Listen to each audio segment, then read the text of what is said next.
After years of making us think that Luffy was the true sun god, Oda ripped off the bandage and dropped some absolutely crazy lore in chapter 1152 that flips my entire perception of One Piece completely on its head. Because with just a handful of panels, Oda seems to be hinting at Shanks' true role in the story that was supposed to be the sun god, and that all of that may have been Roger's real big plan all along. And I actually think that that's what's getting me the most excited about this crazy chapter, because if you're a fan of the channel, you'll probably know that I've had a very big theory for a long time going that I was so confident in, and now I have to admit there's a pretty good chance I've been ever so slightly off the mark with it. In case you don't know, I've always proposed the idea that Shanks, Crocus, Rayleigh, and Gaban were positioned across the ocean to kind of sort of guide and teach the next Joy Boy, who was supposed to be Roger's son Ace. But then, before you know it, Luffy ate that dang fruit and then kind of stepped into the role instead. But with this little Alba flashback here of a terrible day, revealing that Shanks is apparently the child of destiny, what? I have to talk with you about how Shanks might have been the original choice for the next Joy Boy, why Roger thought it would and should be him, and why this tattoo on young Shanks' arm changes literally the entire story, and I hate this phrase, but it really does. It might be a little bit of a bold claim, but let's talk here, and you can then decide for yourself at the end of this video. So, we've got to talk first and foremost about this entire Child of Destiny comment. What does that even mean? Well, there are a few possible reasons that I want to toss out for you here. The main one is obviously that Shanks would be the one to bring the new dawn, the destined savior of the world, the one warrior of liberation. That would actually explain pretty well why he was the one who took the Nika fruit from the world government, because it was just meant for himself to consume and then use it to save the world. And don't worry, at the end of this video you will also understand why I think that he didn't just immediately eat that fruit once he picked it up. But first of all, why Shanks? Why would Roger, or Joy Boy for that matter, frame Shanks as this crazy faded figure? Because really, those are the only two people who could have ever made that call, right? I mean, Roger is the man of the hour, Shanks' old captain, and the guy who found the One Piece, you know, after 800 years, and then immediately went and disbanded his crew. Now, when he came back from Laugh Tale, he chose to tell Shanks something here, they chatted, and Shanks cried. And now it's revealed that afterwards, he went up to Marijua for some prolonged period of time, and then got this rat tattoo. Alright, and then Roger's trusted crew member, my man here, Gaban, who is looking, by the way, pretty fresh with that goatee and salt and peppered hair, talked with Shanks in the hot tub, like two real boys, about his quote-unquote destiny. So, to me, all of this indicates that Roger is probably the person who dubbed Shanks as the Child of Destiny originally, based on some absolutely crazy stuff that he knows and, you know, learned on Laugh Tale. But with that being said, the only big player that could have revealed something new to Roger himself is, of course, Joy Boy himself, through, you know, the poneglyphs and whatever is actually hidden and probably written on Laugh Tale. Now, this makes me think that Joy Boy may have written something down, or had a prediction, or even used some insane future sight to see the future and wrote something down that made Roger believe that Shanks was the Child of Destiny, which, at least right now, likely has to do with his heritage as a member of the Figarland family. Now, the reason I think that specifically is because Shanks actually revealed something very interesting in his conversation with Scopper. A few lines here that completely change how I viewed something the last couple of months, if not years. I mean, Shanks said that he's now a completely different person since Roger's death, and also knows Harold personally. And keep in mind that Summers and Shamrock recently revealed that Harold had some deeper ties to Imu in the Holy Knights. Shanks then also comments that he's super curious about Elbaf because of what he's learned ever since Roger's death, which can pretty much only mean that he learned something up in Marijua while he was spending time there. And sure, technically he could have sailed around for a bit and learned some stuff, but I kind of feel like it's being implied here with that tattoo reveal that Shanks learned a lot of new things while he was up in the Holy Lands. Now, previously when we learned this fact about Shanks, I kind of thought that he only spent maybe a small amount of time in the Holy Land, went up there for a couple of days, but I'm kind of starting to think that he might have truly grown up there at this point. Like, it almost seems like most of his teenage years might have been spent there, because why else have that tattoo, right? Like, why else would he know something about Harold that he couldn't discuss with him the last time they were together? That just wouldn't really make any sense whatsoever. If Shanks met him as a pirate already, there'd just be no reason to talk. But if he knows him from up in Marijua, that explains why he might have needed to wait to discuss some stuff, at least waiting until he was a pirate again with no more ties to the world government. I even feel like he might have learned something about the true nature of the Void Century and this very big upcoming war and wanted to ask Harold about the Giants' role in it. Remember, we do know now that Emu sees the Giants as a crucial piece for their victory, and it's been all but confirmed that Harold's role was preparing the country, to kind of fit into Emu's pockets. Now, my personal guess would be that Harold made a deal with the literal devil, Emu, and that the price was uniting Elbaf and swearing allegiance to the world government. Shanks might have wanted to confirm this and figure out what secrets they held that Emu and probably his own family wanted to have the Giants on their side so badly for. If you want to know my guess, it would be that the Giants were in possession of maybe the Nika fruit. I mean, it does kind of line up with the timeline, and it also lines up with Shanks being in Elbaf to talk with Harold. He may have tried and wanted to get the fruit, and then, as we saw in chapter 1152, someone took it from them. The timeline does line up pretty nicely too, because if this fruit was stolen on Elbaf 14 years ago, Shanks may have then left after realizing that it was gone to chase it down again and get his hands on it. But clearly, somewhere, something went really terribly wrong, and Big Dog Harold here got stabbed up pretty good, as we see in this chapter too. But what's really interesting about this entire scene in this chapter is that Harold is being killed by the Giants, which kind of seems a little bit odd because we also know that he screwed up and the Holy Knights were really mad about something. So I don't know about you, but to me, this sort of implies that Harold also learned something else and decided to work against Emu in the end, and they lashed out and killed him by Domi reversing some giants. That at least would explain why all of these giants have devil horns on them, and of course they could be ancient giant blooded like Loki, but considering that Harold seems to have horns here too, and we do know that he removed those, Emu is my top suspect here. But let's leave it at that for now, because we'll clearly learn more about all of that in the coming chapters. For now, all I know is that line from Loki's last chapter about the crew really needing his power now after Emo showed themselves kind of makes me think that Loki has dealt with this Domi reversal stuff before after all. And since I won't have a better spot to talk about this in this video, sorry about that, I do want to quickly point out that Harold at the end of chapter 1152 really shows off his face scar, which actually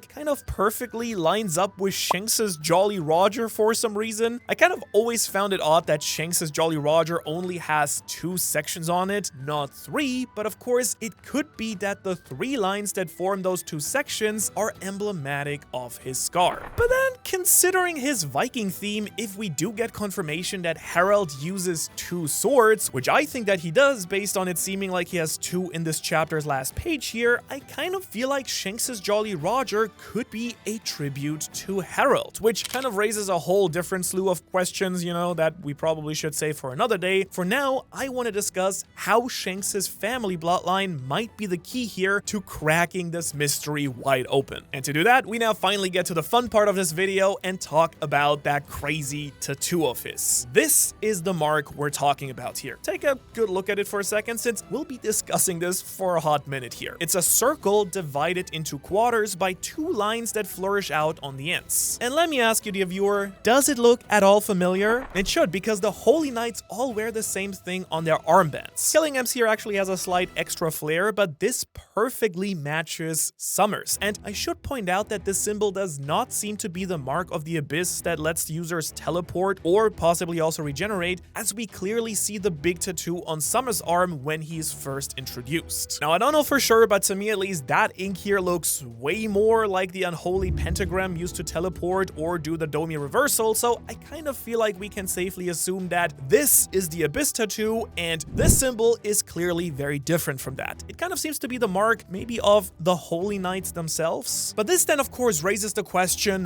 why in the world would Shanks have the symbol of the Holy Knights tattooed on his arm? And well, it goes very deep, because Shanks's family members Shamrock and Garling don't have this symbol on their uniforms. We do know this for sure in Garling's case, and it's a little bit hard to tell with Shamrock, but considering he's wearing full-on armor and not a uniform, I feel like he probably doesn't have it either, which at the very least might imply that they also have it tattooed on their bodies. Now, my initial thought for this is that this symbol may be a sort of family crest for the Figarlands, and the reason that the Holy Knights wear it on their arms is because Garling is the Supreme Commander. He does call all the Holy Knights children back on God Valley, and so I kind of feel like there's a good chance that the Holy Knights are actually a twisted example of the found family trope that, you know, Oda uses a bunch in One Piece. Just that in this case, the Holy Knights may be Garling's found family, the same way Roger's crew was his, or Whitebeard's, or, you know, like Doflamingo's. You get the idea. We have that a lot. Now, the God's Knights that aren't actual Figarlands by blood wear it on their arms to kind of pay tribute to the family that oversees them, and the actual real Figarlands, like Shanks here, then would get it as an actual tattoo. This would explain why he has it, since if he did go up to Marijoa for an extended period of time, Garling would probably make sure that his kidnapped son was giving the crest after rejoining the family. But not only that, it would possibly also help explain to us something about Gunko here, who's of course possessed by Imo right now, because where her armband should be is instead a bunch of bandages. Now, right now, my best guess would be that since Gunko was introduced into the arc as someone who is not a celestial dragon by blood and was introduced alongside Shamrock, she may be kind of in that Ginny situation and be one of the Figarlands' forced wives. But there is another big and very likely option for what this symbol represents, and that has to do with what the symbol is and how it ties into our real world. Now, surely I won't be the only one here that sees the symbol and thinks it looks very suspiciously like a Jolly Roger. No, I mean, rotated about 45 degrees and boom, it looks like a skull and crossbones with a circle around it. And I want you to hold on to that thought because I'll come back to it in just a moment. I also need to point out that it's a perfect plus sign, which is actually fairly similar to the entire world government logo itself. But the flourish on the ends also looks very similar to the cross sign that Kuma and Mihawk seem to identify with as well. Actually, if you kind of take the full blade of Yoru and just look at the hilt, it lines up pretty perfectly with this tattoo. Yet another piece of evidence, if you want, that Mihawk was a Holy Knight could actually be a legit theory. And the only key difference between Kuma's church symbol and this mark is that the sun symbol that we associate with Joy Boy from so many other countries seem to kind of blend with it in form of Kuma's cross here. Now, I'm fairly confident in saying that a circle with several circles around it is the,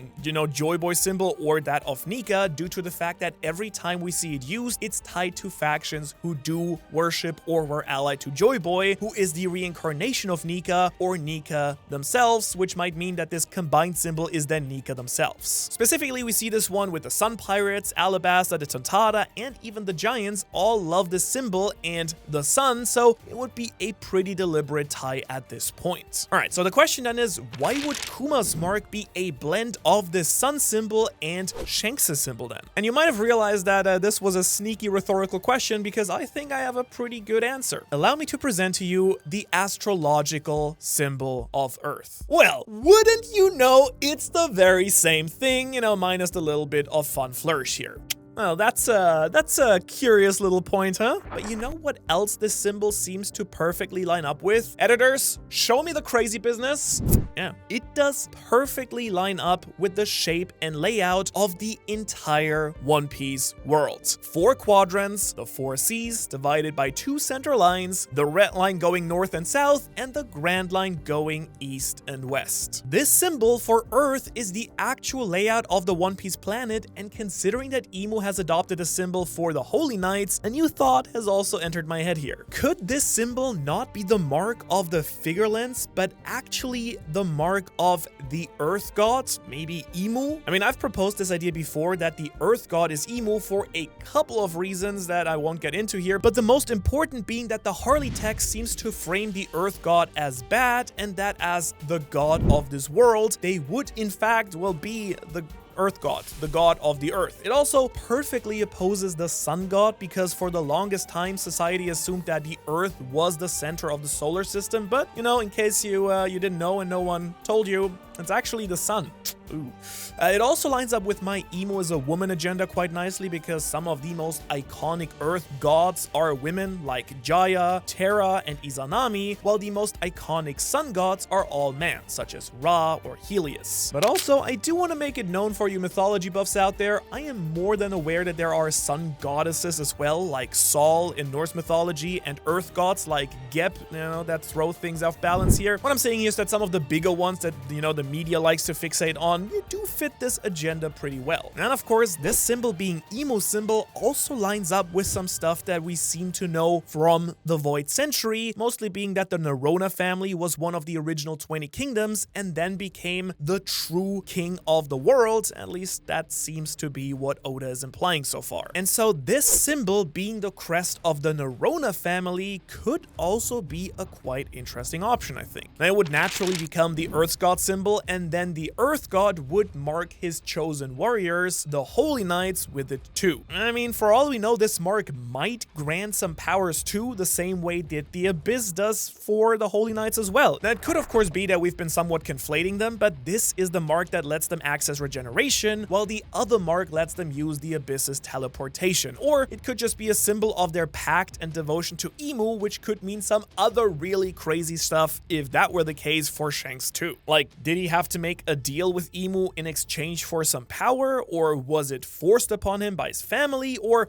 I don't know, maybe Emu chose to brand Shanks with it to prevent his destiny, to, you know, prevent him from becoming what Roger so clearly wanted him to be. What I'm of course getting at here is, could Shanks have the teleporting and regeneration powers? I mean, it's really hard to tell at this point because I don't know why he wouldn't have used it before if he does, but he may have, for all we know. I mean, he may be able to do it, but doesn't because he doesn't like having that mark on him and only uses it in desperate times and then literally chops his arm back off. I mean, that would be pretty sick, honestly. A little bit twisted, also kind of mental, but pretty cool. After all, we do know that cutting off the mark doesn't actually disable regeneration outright, it's just more of a temporary thing. So, you know, it would explain how he's able to just like appear in random places that he shouldn't logically have been able to make it to, like, you know, most famously during Marineford. And I do actually want to bring up another point about the symbol and its ties to Emu here, because since Emu is depicted as a somewhat standard representation of the devil or Satan, the weird gimmick going on with the Holy Knights wearing the symbol on their left arm does actually somewhat make sense. Because in case you don't know, the left hand or arm are very often falsely associated with the devil. As I found out after some digging, this comes actually from a misinterpretation of a Bible verse in Matthew 25:41, which reads, "Then shall he say also unto them on the left hand, Depart from me, you cursed, into everlasting fire, prepared for the devil and his angels." Which, you know, kind of badass, first of all. Now, one of my team members is a lefty, and he was actually telling me about how the church made his mother, who's also left-handed,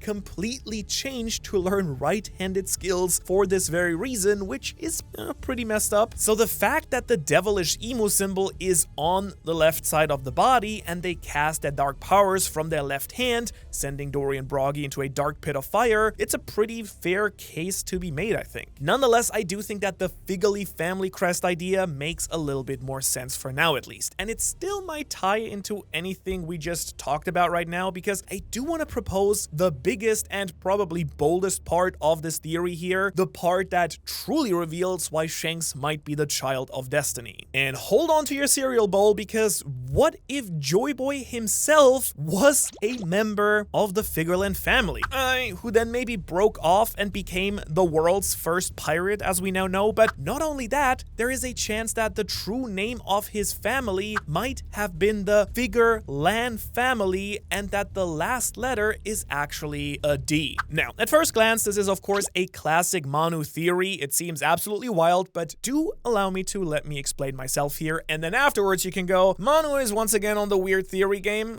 you know, if you don't see the threats, what I'm gonna show you now. Alright, enough of this. For starters, let's talk about what we know about Joy Boy. He was the first pirate, and he also has an everlasting rivalry with Emu, it seems. But we also know that somehow this might extend further back to even the first world with the sun god Nika. Now personally, I'm still not 100% certain if it was also Emu personally back then, but it does seem like the original sun god battled another demonic figure like the Abyss itself, or I don't know, someone else that used the Abyss powers, or just Emu themselves. There was the same battle. Right now, it just seems like the Abyss rivals the sun, and their chosen champions in each age also rival each other. Nika and the Abyss, Joy Boy and Emu, and now Luffy and Emu, but also maybe eventually Blackbeard too, if this darkness powers are tied to the Abyss, maybe two potentially. Different video. Which I'm fairly confident they are, considering he was also framed against Shanks on top of everything, but that's probably a different video. Let me know though if you want to see that one. So it kind of stands to reason that maybe, just maybe,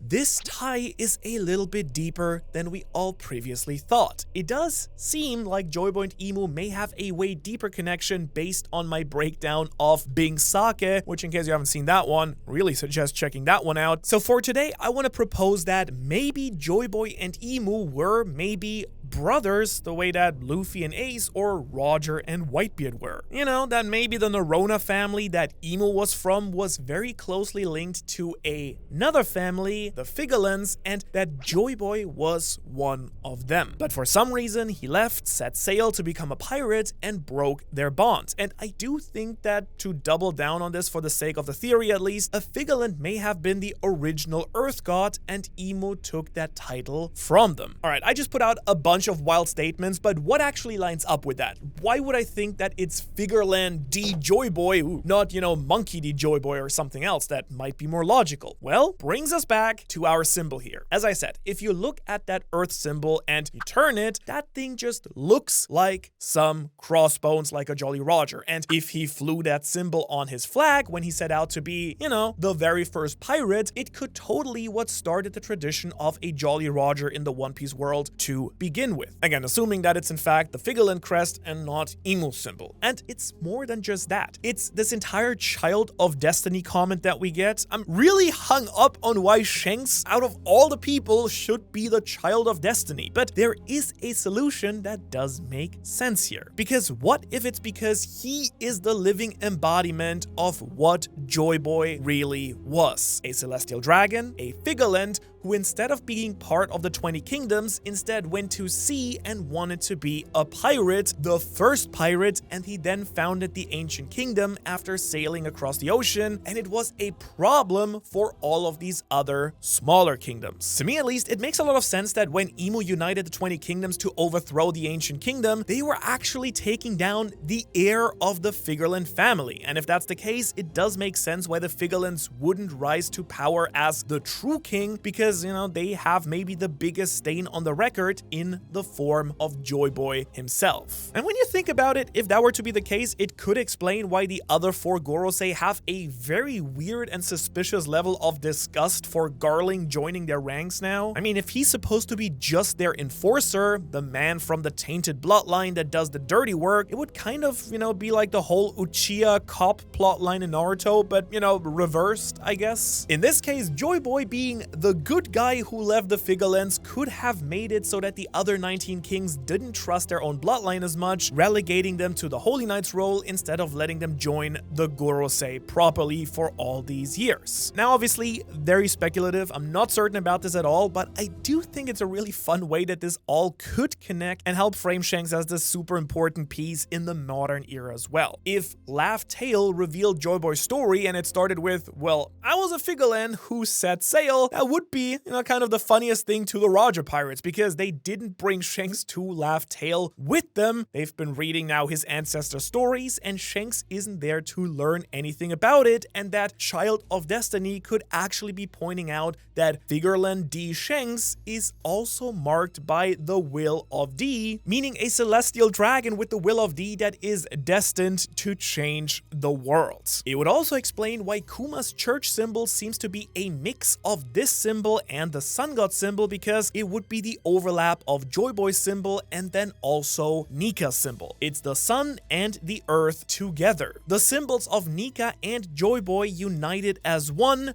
the warriors of liberation from two different eras. Alright, okay. So, I know that little theory trip was quite a lot and I haven't worked out all the kinks here, just wanted to kind of share my thoughts because I'm very excited about this, but there are plenty of things that this Child of Destiny comment could also mean. This is just one that I personally thought was really fun to think about. For all that we know, that Destiny comment was for something completely different, or even as simple as Roger saying that Shanks was the only person who could go up to Merijoa and learn the complete true history from that angle. I don't know. He had the ability to sail and learn the poneglyphs, but also go up there and get the other side of the story from his family. Or maybe Roger thought that Shanks was destined to tear down the world government from the inside out, maybe? I don't know. The crew might call him the Child of Destiny because he could even unite the ocean since he's half pirate and half celestial dragon, and both sides would potentially listen to him. But I also want to address what maybe even the biggest point in the Shanks was supposed to be the modern Joy Boy camp, which is his relationships, his ties to Roger, Garling, and of course Luffy. Because here's the tale as I sort of see it now. Shanks was Roger's little guy. He was given the straw hat, which seems to be the symbol of Joy Boy himself, right? We do know Joy Boy had it. Shanks then inherited Roger's will and seemed to be told something that changed his entire worldview and personality after Roger found Laugh Tale and then disbanded the crew. The dude went as far as to learn his captain's signature move, a technique that Oda says is hard as hell to learn in an SBS, in case you didn't know that. So Roger revealed the truth to Shanks, who he is, what he should do. The fact that Roger wasn't going to be the savior of everyone, that Roger wasn't the next Joy Boy, Shanks was. Shanks was the man that would finish Roger's big journey, and that made him cry. His captain, the dude that he followed, wasn't actually the guy he was instead. I mean, that's a lot to take in, especially when you put such faith in someone and idealize them, and then on top of everything also are being told that, hey, by the way, you're a celestial dragon, the guys that we really don't roll with, so I understand why Shanks would cry. As he says in his chapter, all Shanks really wanted to do was sail the ocean with Buggy, to be free the way that his captain was free. He tailed Scopper right here, but he couldn't. Instead, he had to be the Child of Destiny, right? And so he went up to Merijoa after Roger's execution and spent time there with his super nice, definitely not bad, family, with Garling and his little brother, big brother, I don't know, Shamrock. They then branded him with the family symbol, regardless of whether this is the Figarland crest and the Rona crest or just a symbol of the Earth God or the Holy Knights, whatever. What's important here, Shanks had potential. He's Garling's son, but also was raised by the infamous Goldie Roger, the Pirate King, so he surely was capable of being a top-tier Holy Knight, right? So they marked him with that branding. Now, in case you're thinking it, as I mentioned earlier, this could very well also have been Imu's doing, because if this mark is magical in nature, it could be a way of controlling Shanks, preventing him from fully achieving the goal that Roger set for him. I'm very much unsure about this, and hopefully we'll learn a little bit more about this in the upcoming chapters. But there is also part of me that thinks that there's a chance that Roger may have actually planned for Shanks to get the mark from Imu, and that's why Shanks had to go up to Merijoa. If so, it does make me wonder if Luffy will also at some point need to get a mark like this for whatever reason. Maybe just like Kuma's cross depicts, the sun god needs the symbol of the earth to fully activate or achieve their real potential. Or I don't know, maybe if the sun god does get the symbol, they can somehow undo the Domi reversal technique. But the logical issue with that idea is that Shanks would have probably just eaten the Nika fruit right away when he stole it from Who's Who on that ship, right? And actually, since we've gotten to this point, that's the next part of this little Shanks story that I was telling, because clearly now we know that Shanks left the Holy Land, much to his family's disgust, I assume. Shamrock remarks about this to Loki, and to me this also suggests that Shanks achieved whatever he needed to and then right away got out of there and left the Holy Lands. As I mentioned earlier, I do think that he needed to figure out where the Nika fruit actually was. He then,